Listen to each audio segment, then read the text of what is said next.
Assalamualaikum. Hai, kembali lagi dengan aku, teman kamu yang akan berbagi rasa juga kisah untuk menemani pasang surutnya kehidupan ini.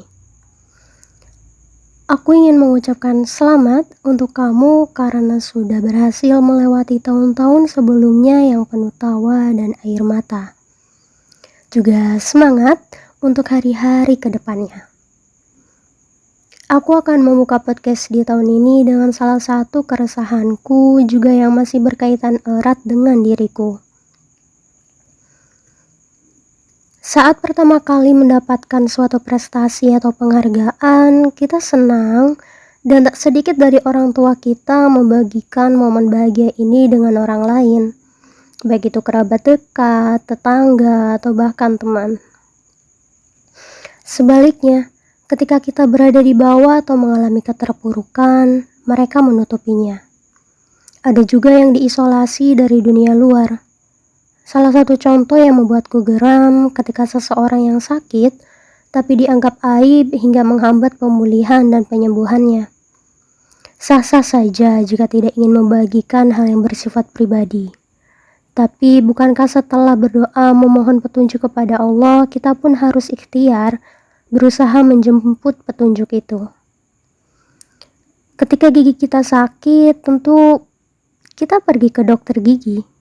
Ketika tulang patah, kita pergi ke dokter spesialis ortopedi. Sama juga halnya dengan orang yang sedang memiliki masalah mental, seharusnya pergi ke profesional, baik itu psikolog atau psikiater. Aku tidak ingin membahas tentang masalah mental karena aku bukan ahlinya. Aku hanya ingin membahas keresahanku dari sudut pandang pasien. Aku adalah orang dengan gangguan jiwa. Tentunya ini bukan self-diagnose atau hasil cocok logi di internet ya. Aku mendapatkan diagnosa dari psikiater sejak 2020. Benar sekali. Saat masa-masa pandemi COVID-19. Diagnosanya sempat berubah hingga sekarang adalah skizofrenia. Aku sangat bersyukur dikelilingi oleh orang-orang yang suportif, meskipun pernah juga beberapa kali mendapatkan stigma negatif, tapi tak sebanyak orang-orang yang mendukungku dan mendoakan pemulihanku. Aku sangat sedih ketika melihat kerabat, teman, atau orang lain yang memiliki masalah mental tapi tidak mendapatkan treatment atau penanganan yang layak dan tepat.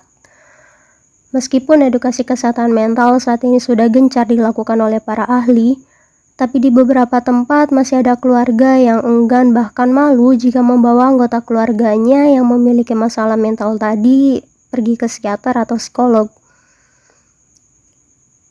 Ada juga yang lebih percaya pada dukun. Sungguh miris.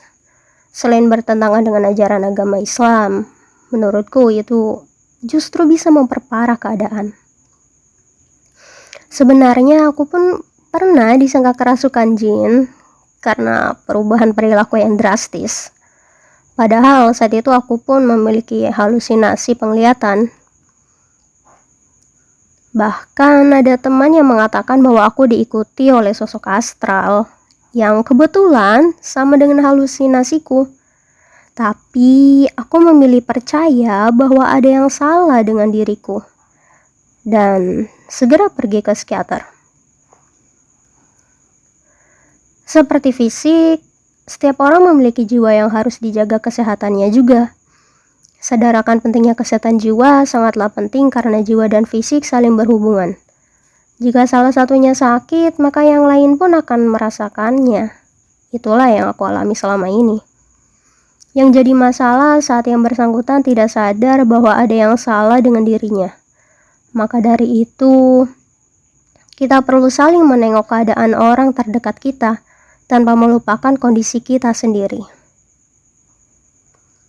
Terima kasih telah setia mendengarkan. Tetap bertahan di tengah gempuran kehidupan yang tak mudah. Sampai jumpa di episode berikutnya. Stay live.